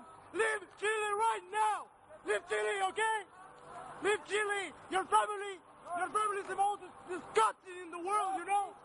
Leave here. Leave. You also, you're a traitor to Chile. Mr. Agustin Edwards, you're a traitor to Chile, okay? You're a traitor to Chile. What you're doing right now, okay? Okay? Okay? You know everything. You know everything. You're participating with him. You're participating with him in this. Your world government will fail, okay? You heard what the man said. Leave Chile. Why was that man so mad at him? You want to know why? Because he knows the Rockefeller family is for the New World Order agenda. What is the New World Order agenda? Well, that is the plan of this secretive elite, this cabal, to bring about a one world government. And not only a one world government, but a one world currency. And not only a one world currency, but a one world religion to glue it all together, which would mean they would have total control. These small amount of people controlling the whole world has never happened before. What else is going on? Well, depopulation. These guys push for depopulation in third world countries. You can see here, Henry Kissinger. Depopulation should be the highest priority of U.S. foreign policy towards the third world. So what they're doing is systematically killing off large populations of third world countries, and they're working to bring America to third world country status. They control the banks. They control the money. They will do it. That is their plan. And eventually they want to have the population down to an amount where they can control all the people. But you know what? You don't even have to take my word for it. I had a friend, Nick Rockefeller, okay, who was one of the Rockefeller family. And he, when I was running for governor in Nevada, he came to me, introduced himself to me through an attorney. And we became friends. We started talking about things. And I learned an awful lot from Mr. Rockefeller. And one of the things that we used to talk about was the ultimate plan of the banking industry, what they wanted to accomplish. And the goals of the banking industry, not just the Federal Reserve System, but the private banks in Germany and England, all over Italy, all over the world, they all work together. They're all central banks. And they're all part of the Communist Manifesto. You know, central banking is one of the major planks of the Communist Manifesto. We talk about America being a capitalistic country, but yet at the same time we have a central bank that plans everything for us, right? And the graduated income tax is another plank of the Communist Manifesto, right? So right there you have two major planks of the Communist Manifesto that have been brought in because of the Federal Reserve System, okay? So the ultimate goal that these people have in mind is the goal to create a one-world government where everybody has an RFID chip implanted in them. All money is to be in those chips, right? There'll be no more cash. And this is given me straight from Rockefeller himself. This is what they want to accomplish. And all money will be in your chips. And so instead of having cash, anytime you have money in your chip, they can take out whatever they want to take out whenever they want to. If they say you owe us this much money in taxes, they just deduct it out of your chip digitally. Total control. Total control. And if you're like me or you, and you're protesting what they're doing, they can just turn off your chip. And you have nothing. You can't buy food. You can't do anything. It's total control of the people. And that chip's connected to a database that has your purchasing records, what you do. Everything. Everything is in there, you know? And so they want a one-world government controlled by them, everybody being chipped, all your money in those chips, and they control the chips, and they control people. And you become a slave. You become a serf to these people. That's their goal. That's their intentions. And if you look here, he even tells you this is what he is about. Some people believe we are part of a secret cabal working against the best interests of the United States, characterizing my family and me as internationalists, and of conspiring with others around the world to build a more integrated global political and economic structure. One world, if you will. If that's the charge, I stand guilty and I am proud of it.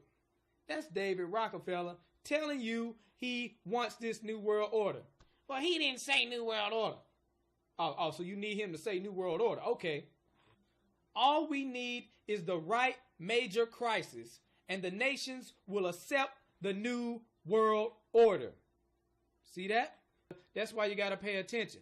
But before we break it down, I want you to see this. If you go outside the city of Atlanta, go east about 60 or 70 miles to the town of Elberton, and then go north on Highway 77 about 10 miles, you'll find off to the right what's called the Georgia Guidestones. Looks kind of like Stonehenge, these big, huge granite rocks set up there. This was done by a guy who gave a pseudonym, came in, paid cash, had this company set these things up in 1980. He called himself R.C. Christian, but that's not his real name. It says right on the stones, a pseudonym, false name. On these Georgia Guidestones, it gives the 10 Commandments for the New World Order. 10 Commandments for the New World Order. The first commandment was to maintain humanity under 500 million. I went there and looked at those things and said, now, hold on a minute. Today's population is 6 billion. They want to maintain humanity under 0.5 billion. Looks like a lot of people got to die for their plan to work, which is, by the way, the plan.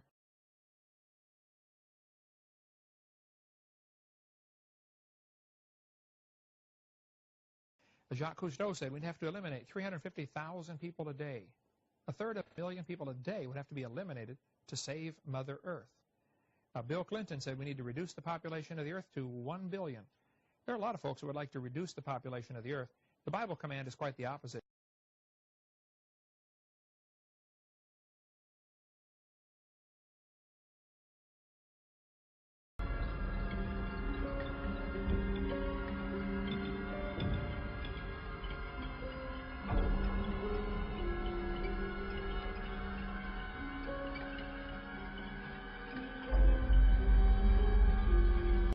America's place in the New World Order should be? It's always been seen as the global policeman. But as you said before, you know, it's hard to see with all these military conflicts where the winner and loser lies. What should America be doing I think globally? The global policeman should be the United Nations.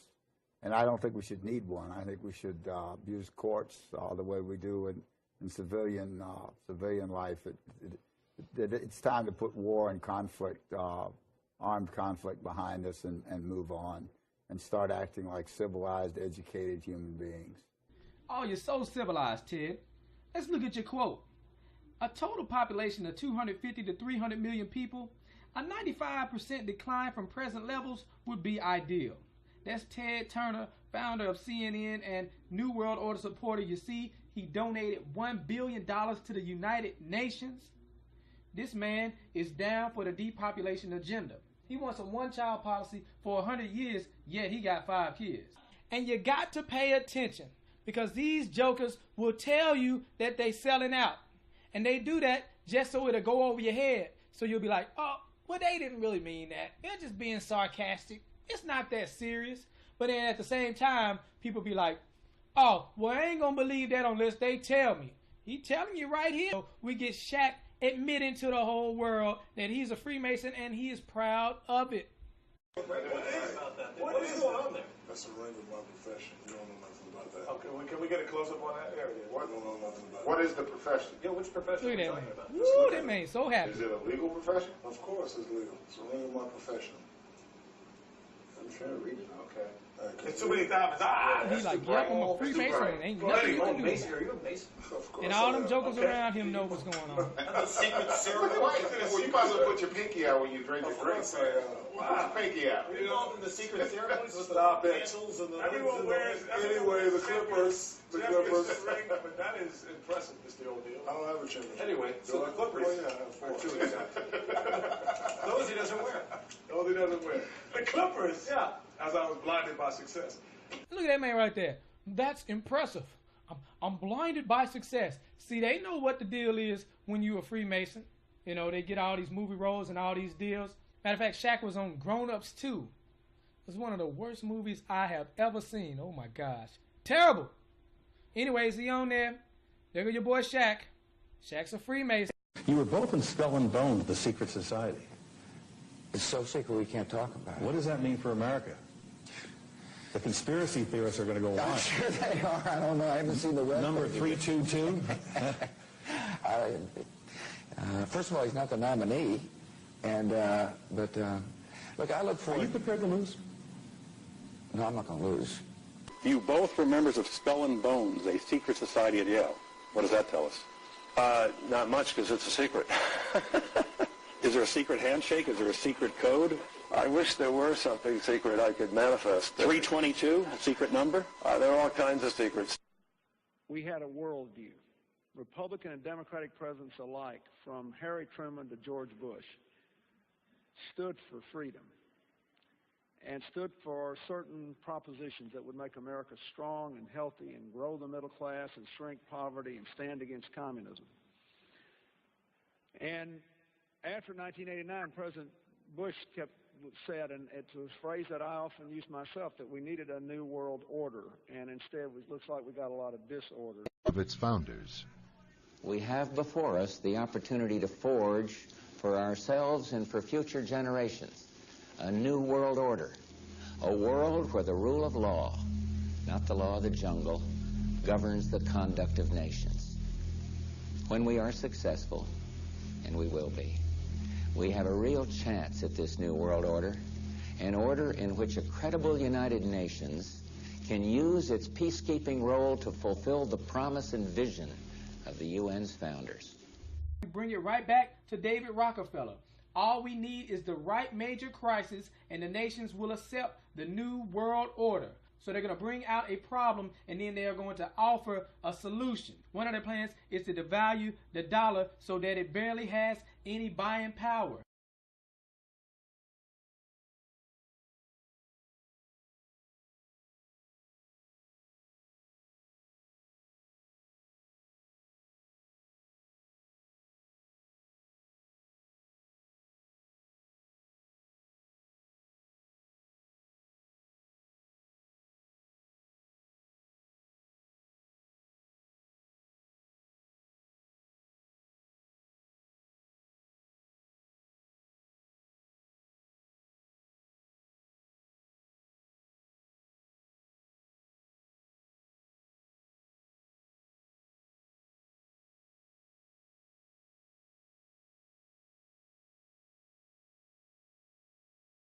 So then you go to the store, you can barely buy anything. You see the food on the shelf, but you can't afford it. What happens then? People start going crazy. People start to panic. Then people start robbing each other. People start killing each other. So then we need to bring in the police state. Oh, we're asking the government for help. And surely they are here to bring the order out of chaos, but it's not just any order, it is the new world order.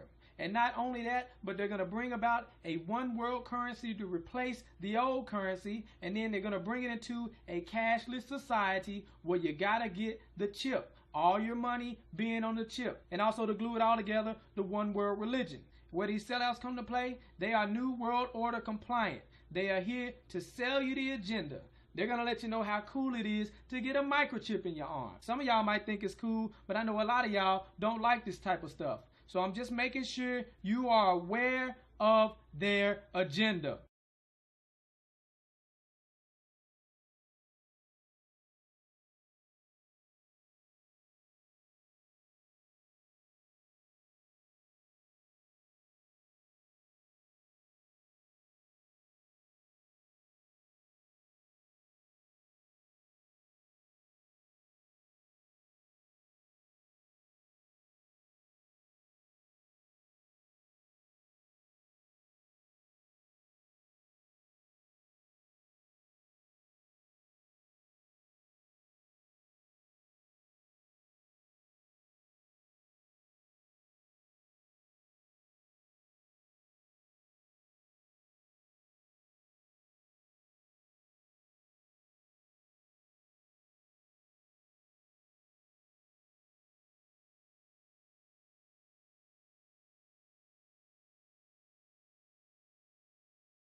But anyway, I've had people calling me saying they go out to their mailbox and they find a little red dot or a little blue dot on their mailbox, and they wonder what the little red dot and blue dot is. Well, it's marking your mailbox by the government, so when foreign troops come in here on us after martial law, if you have a red dot on your mailbox, they take you out immediately and shoot you right in the head. But if you have a blue dot, they take you to the FEMA camps being built by Halliburton right now to house 50 million Americans. They're building enough concentration camps in America by Halliburton that Cheney's getting rich off of, Vice President Cheney's getting rich off of, to put those with the blue dot on your mailbox in those concentration camps. Now, if you go out and you find a pink dot on your mailbox, that means that they believe you'll be a good slave and you're going to go along with the program and serve our international Antichrist masters. So watch for that dot.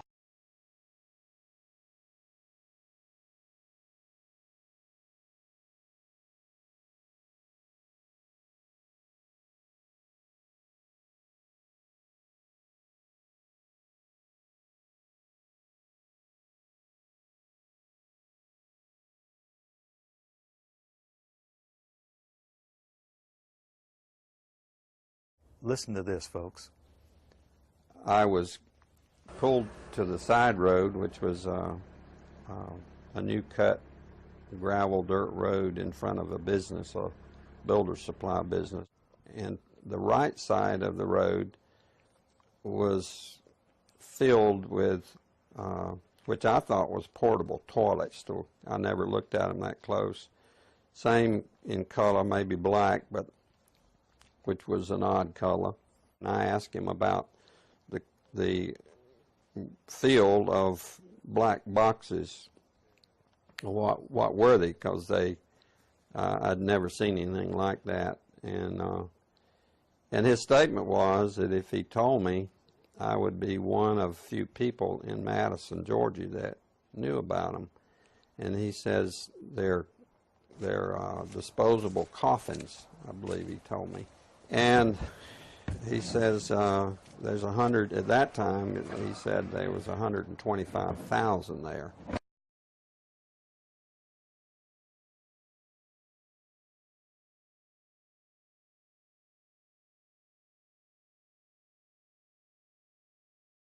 And the brother of the man that owns this field, that the government is leasing this field from to store these disposable coffins, this brother was given 3 years to set up temporary morgues around the country. An ad hoc legal approach for fighting terrorism.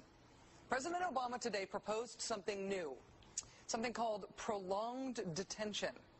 Doesn't sound that bad, right? Prolonged detention. Did you ever see the movie Minority Report? It was based on a Philip K. Dick short story. Came out in 2002. It starred Tom Cruise, remember? He played a police officer in something called the Department of Pre-Crime. Pre-crime is where people are arrested and incarcerated to prevent crimes that they have not yet committed. Mr. Marks, by mandate of the District of Columbia Pre-Crime Division, I'm placing you under arrest for the future murder of Sarah Marks and Donald Dubinos. Take place today, April 22nd, at 0800 hours, 4 minutes. No, I didn't do anything. You didn't do anything, but you're gonna. Future murder. Creepy, right? Putting somebody in jail not for what they've done, but for what you're very sure they're going to do? There may be a number of people who cannot be prosecuted for past crimes. In some cases because evidence may be tainted, but who nonetheless pose a threat to the security of the United States.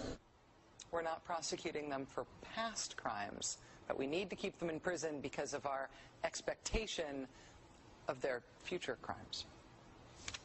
Al-Qaeda terrorists and their affiliates are at war with the United States, and those that we capture, like other prisoners of war, must be prevented from attacking us again. Prevented. We will incarcerate people preventively. Preventive incarceration. Indefinite detention without trial. That's what this is. That's what President Obama proposed today, if you strip away the euphemisms. One civil liberties advocate told the New York Times today, quote, "We've known this was on the horizon for many years, but we were able to hold it off with George Bush. The idea that we might find ourselves fighting with the Obama administration over these powers is really stunning." And it is stunning. Have you heard that the Department of Homeland Security has purchased 1.6 billion rounds of ammunition last year?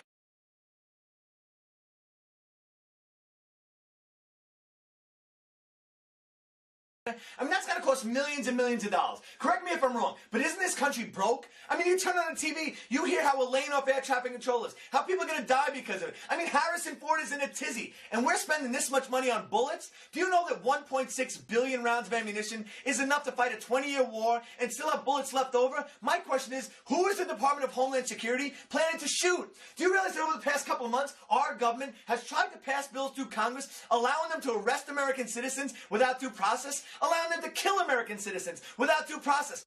And it's got the 5 regions for the FEMA camps, and it talks about barricades and barbed wire and armed guards, and it says that they've built the camps and that now they need to get ready to staff them, and that they need to be ready within a 72-hour period. And so I want to challenge everybody to call their friends and their families now and realize that the new economy is to put tens of millions of people, we already have the biggest prison population in the world, in this archipelago, this giant chain of facilities all over the country. The following video details the contents of a Department of Defense document entitled Internment and Resettlement Operations, also known as FM 3-39.40. The document is 325 pages long and it is signed by Joyce E. Morrow, Administrative Assistant to the Secretary of the Army. It was created in 2010, however, has just been recently leaked to the public via the internet and can now be downloaded from multiple sources. In the description below, you'll find a download link for the document. I strongly encourage you to download it yourself and to verify everything that's being said here. The document outlines military procedures for internment and resettlement of civilians, and it describes the layout and the administration of these internment camps. It clearly states on page 38 that it applies within U.S. territory, and it specifically addresses the detainment of U.S. citizens, as is indicated by the identification procedures for new prisoners on page 146, which states that social security numbers are to be recorded alongside their photograph and fingerprints. Included in the list of organizations which may be involved in these internment operations are the Department of Homeland Security, FEMA, the Department of Defense, and the United Nations. On page 56, the document outlines the responsibilities of psychological operations officers within the camps, among which it states that a PSYOP officer develops and executes indoctrination programs to reduce or remove antagonistic attitudes and identifies political activists. On page 281, the document goes into more detail regarding the role of psychological operations within the camps, specifically in regards to pacifying the population and ensuring cooperation. On page 238, it gives the conditions for the use of deadly force in such camps. Among the justifications for lethal force, it includes to terminate an active escape attempt. That point right there should make it clear that these camps are not benevolent disaster relief type facilities. On page 244, the document calls for the use of snipers during riots to, quote, scan a crowd and identify agitators and riot leaders for apprehension and fire lethal rounds if warranted.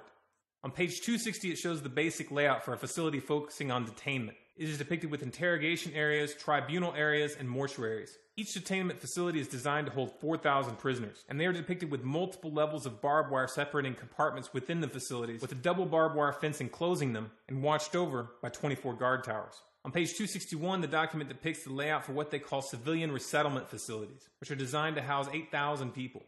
Though it uses the word resettlement, the plans show multiple levels of barbed wire dividing the sections of the facility, with double barbed wire fencing on the outside, as well as 16 guard towers. On page 262, the layout for facilities designed for what they call non-compliant prisoners is shown. These camps are designed to hold up to 300 prisoners, they have 3 interrogation centers, and are guarded by 13 guard towers. Now, if there's any question whether these plans are active or just theoretical, this should be settled by the fact that the U.S. Army has been running ads for job positions in these camps since 2009, and apparently, they're still hiring. Once again, if you look in the description, you'll find all the links you need to verify this information. It's important to note here that this document was created in 2010, which was under the Obama administration, and it predates the NDAA of 2012, which authorized military detainment of U.S. citizens. This clearly shows a long-term agenda at work.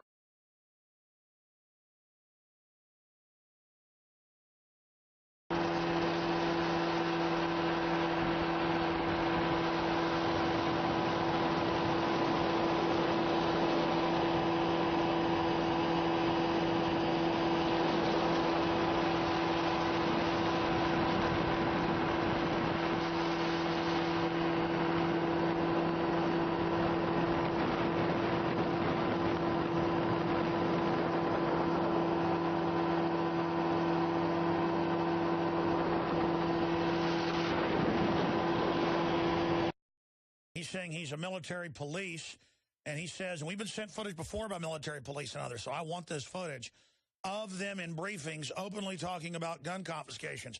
Now, that's now in the manuals that they're training to quarantine cities and towns and confiscate guns. We've had Navy SEALs on confirming it.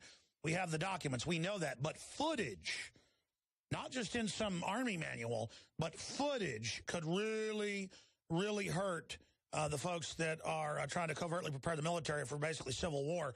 Brian, obviously, you've got to go back in right now. Tell us as much as you can and how we get this footage, but describe it for us.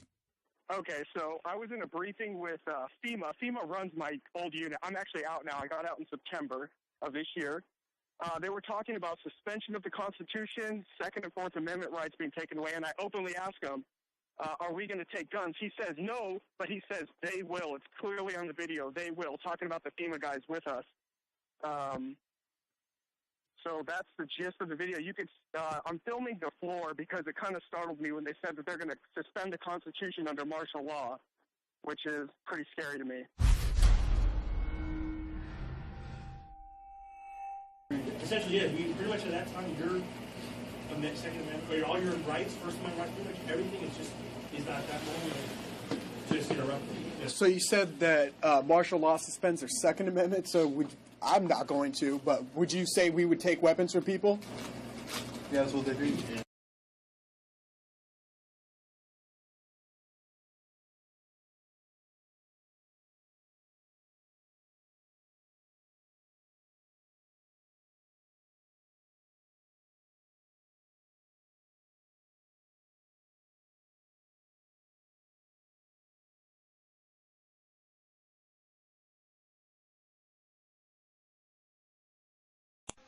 As a psychiatrist, I remember very well the condemnation by the American Psychiatric Association of Soviet psychiatrists and the Soviet Union for their use of psychiatric techniques and psychiatric medications to control political dissidents. Sadly, shockingly, we in the United States have become those same oppressors. We now have a policy as exemplified by the FBI brochure from the Phoenix Office on Counterterrorism, which says people who are defenders of the U.S. Constitution against federal government and the UN and make numerous references to the U.S. Constitution should be monitored as potentially murderous, and fanatical terrorists, by extension, should be considered mentally unstable. Under the new Freedom Commission, mentally unstable people must be medicated on a compulsory basis with lethal and untested but very profitable psychiatric medications.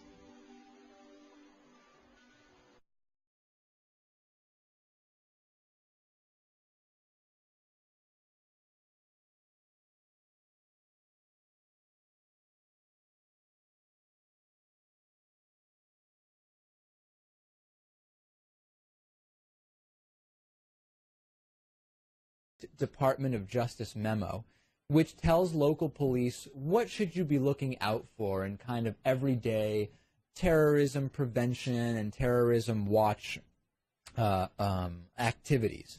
And one of the things that is considered a potential terrorist risk is individuals who harbor doubts about the official story regarding 9/11. The memo adds 9/11 official story skeptics to the growing list of targets